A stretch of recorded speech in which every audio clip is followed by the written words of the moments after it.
Eu sou Shirley Ferrari, sou doutora em educação e especialista na área de educação do Instituto Ayrton Senna, e estamos aqui hoje para conversar sobre pensamento crítico e criatividade. E para essa conversa, a gente conta com a participação de duas professoras que vamos estar debatendo essas competências agora. Bem-vindas, professoras, eu gostaria que vocês se apresentassem a quem nos vê. Obrigada, Shirley, pelo convite. Eu sou a Ana Amélia, sou professora da rede particular de ensino do Fundamental 1 e Educação Infantil. Boa tarde, eu sou Tatiana, professora de matemática do Fundamental 2 e Médio, da rede pública e da rede particular de ensino. Muito bem, sejam muito bem-vindas. E a gente vai começar a nossa conversa de hoje com uma provocação, de vocês contarem um pouco pra gente como é que vocês percebem essa criatividade e esse pensamento crítico no seu cotidiano da sala de aula, na relação com os alunos, no trabalho que vocês desenvolvem na sala de aula. Bom, eu acho, Shirley, que a primeira coisa é a gente lembrar, né, e sempre ter que a criatividade e o pensamento crítico não são habilidades, são habilidades muito complexas e elas não são inatas, são habilidades que são desenvolvidas ao longo da vida, inclusive, né? Na educação infantil e no Fundamental 1, é muito importante que a gente pense que essas crianças precisam desenvolver o pensamento crítico ao levar em conta as suas crenças e a sua bagagem socioemocional. Então, assim como a criatividade, né? Quando a gente pensa um pouco da criatividade, a criatividade não está só na produção de artes, né? Na produção artística, e sim no modo de tentar perceber novas soluções para situações que já existem. Então, tudo isso precisa de desenvolver uma habilidade bastante complexa. Muito legal, Ana. O que você traz em relação a essa questão de não ser inato, né? Porque muita gente pensa que criatividade, que ser crítico é um dom, a pessoa já nasce com essa habilidade. Não, o que a gente precisa é de muito conhecimento e muita experiência, né, para colocar essas competências, para desenvolver essas competências na vida e na escola. E você, Tati?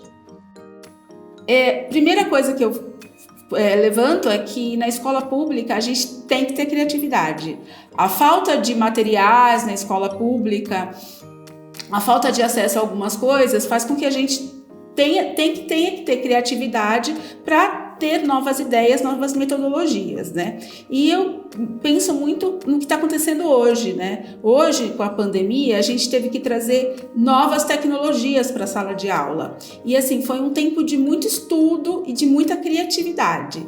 Foi um momento que eu parei, né? Comecei a estudar de novo as novas tecnologias, o que eu poderia trazer para minhas aulas. Por exemplo, eu sou professora de matemática, então eu quis ver um quadro, um aplicativo que tivesse um quadro que me ajudasse mais na sala de aula, os meus alunos pudessem colaborar comigo fazendo os exercícios. Fui procurar uma gama de aplicativos que eu poderia trabalhar jogos, aulas mais interativas. Então foi um tempo de estudo e de muita criatividade. Está sendo um tempo de estudo, né? E eu acho que o mais interessante é que eu tinha uma crítica muito grande à escola de que a gente estava muito só copiando, sempre não produzindo novos conhecimentos. E com essa parada, com essa possibilidade de novas tecnologias, eu percebi que realmente eu pude produzir novos conhecimentos, novas ideias, né? Transformar as minhas aulas, e percebi que eu estou tendo um resultado muito bom com os meus alunos, né? Grandes projetos, grandes ideias, a partir desse momento difícil, né? E que eu acho que eu pude, com a criatividade, transformar no momento de dificuldade, no momento que eu estou feliz com a minha prática. Muito interessante o que vocês trazem. Assim, essa mesa é o próprio exemplo, né, de que a criatividade e o pensamento crítico não acontece só no componente curricular, né? A Ana trazia a questão da arte, do desenvolvimento dessas competências na educação artística, principalmente na educação infantil e no ensino fundamental, e você com a área de matemática, o quanto que é possível ser inovador, ser criativo e ser crítico no trabalho com a matemática com os nossos alunos. Então, enquanto a Tati estava falando, eu fiquei pensando um pouco que realmente a gente precisa se reinventar o tempo todo para poder auxiliar, né, essas crianças a desenvolverem todas essas habilidades que são tão importantes. E na educação infantil e Fundi 1, me veio, enquanto ela falava, essa ideia de trabalhar com jogos, né? Porque a criança precisa ter criatividade para desenvolver uma maneira de vencer o jogo e, ao mesmo tempo, desenvolve bastante o pensamento crítico, uma vez que ela precisa aceitar as regras e, se perder, tem que aceitar perder, né? Isso trabalha bastante essa maturidade socioemocional. Com certeza. E o que vocês trazem parece assim, que mostra pra gente que desenvolver essas competências não é um bicho de 7 cabeças, que é possível em todas as áreas de conhecimento e que quanto mais a criança tem experiências na sala de aula, mais possibilidade de desenvolver pensamento crítico e criatividade ela tem. E pensando nisso, eu queria que vocês contassem alguma experiência que vocês já tiveram em sala de aula, alguma atividade que vocês fizeram, algum projeto que vocês desenvolveram e que vocês identificaram que as crianças estavam ali num movimento muito criativo, muito crítico de todo o processo. Eu acho muito interessante o que você falou no princípio, porque assim, eu não consigo, por exemplo, ver as minhas aulas de matemática sem utilizar a resolução de problemas, né? E eles usam a criatividade para resolver os problemas. E isso eu trago da escola, porque quando eu estudava matemática, minha professora já trabalhava a resolução de problemas. Então, hoje eu consigo ver essa diferenciação de como trabalhar a matemática sem resolver problemas, sem a criatividade. Então, isso já foi uma construção que veio na minha vida e que eu hoje trago nas minhas aulas, né? E acho que interessante hoje o que a gente faz, por exemplo, no primeiro momento eu pensei, como eu vou só falar nas minhas aulas, né? Eu queria fazer aulas que fossem interativas, né? E aí eu fui na busca, e eu acho legal, de aplicativos e softwares que eles pudessem fazer essa interação, né? Que eles pudessem entrar junto comigo nas aulas. E eu acho legal que tem um aplicativo que eu uso muito, né? Que é muito válido, eles gostam muito. Por exemplo, eu coloco um problema e eles começam a resolver junto o problema, cada um na sua casa agora.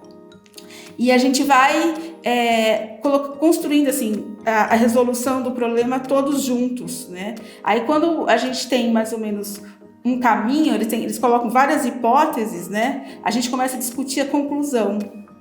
E aí eles acham interessante quando eles chegam na conclusão, eles conseguem compreender o assunto, o conteúdo, né? Eu consigo ver que aquela habilidade está acontecendo mesmo naquele momento. Eu acho interessante isso, porque eu pensava que isso ia ser muito difícil à distância, né? E isso está acontecendo. Eu tive um projeto com a educação infantil e o Fundamental 1, onde a gente trouxe alguns problemas sociais, né? Então, o nome do projeto era E Eu Com Isso.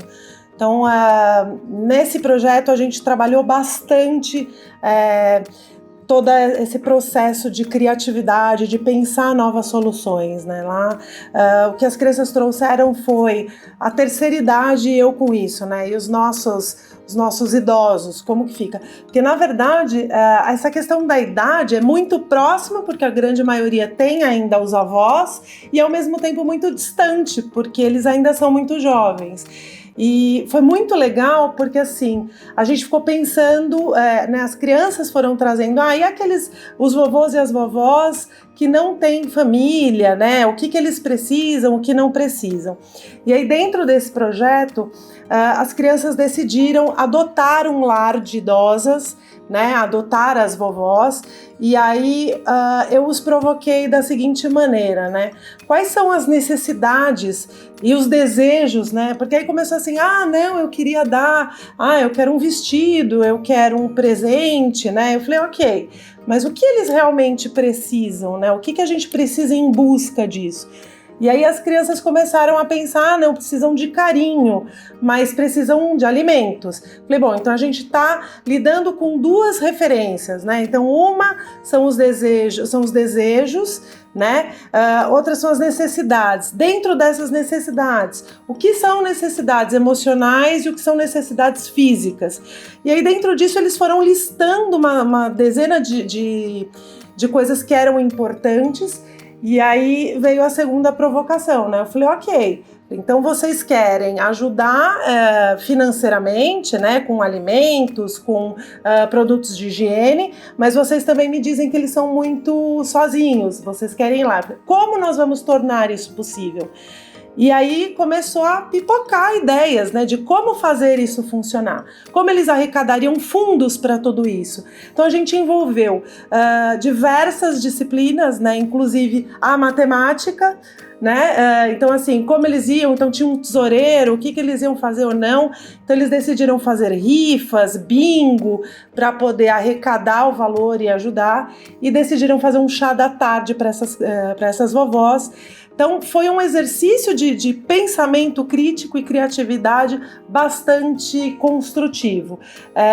Tão construtivo que o projeto se perpetuou, a gente acabou o projeto na escola, né? Mas ele se perpetuou, as famílias acabaram percebendo o quanto isso foi importante, o quanto agregou, e eles deram continuidade ao projeto. Então, foi muito legal. Esse é um exemplo bastante rico de como eu pude trabalhar na escola com as crianças de diferentes idades, né? Porque a gente está falando desde a educação infantil maternal até o 5º ano, né? Do Fundamental 1. Então a gente tem uma grande diferença de idade e mesmo assim a gente conseguiu abranger e foi bastante enriquecedor. Nossa, muito legal, gente. Umas experiências muito ricas que vocês trazem pra gente. E acredito que todos os professores que estão nos ouvindo vai se inspirar, né, nessas propostas que vocês trazem. A discussão do pensamento crítico e criatividade é uma discussão que tem que estar intencionalmente posta na escola, né, trazida através das atividades e dos projetos que vocês desenvolvem, e porque é assim que a gente acredita que eles consigam desenvolver a competência. Né? Então eu gostaria muito de agradecer a presença de vocês, parabenizá-las pelo trabalho com essas competências e pelo trabalho que vocês desenvolvem tanto na rede pública como na rede particular, e esperamos nos ver outras vezes. Muito obrigada. Eu quem agradeço, muito obrigada, Shirley, obrigada, Tati, pela troca, foi muito gostoso passar esse tempo aqui com vocês. Obrigada. Também agradeço bastante. É muito boa essa troca, né? Essas experiências diferentes são muito enriquecedoras. Agradeço o convite. Obrigada, gente. Até uma próxima.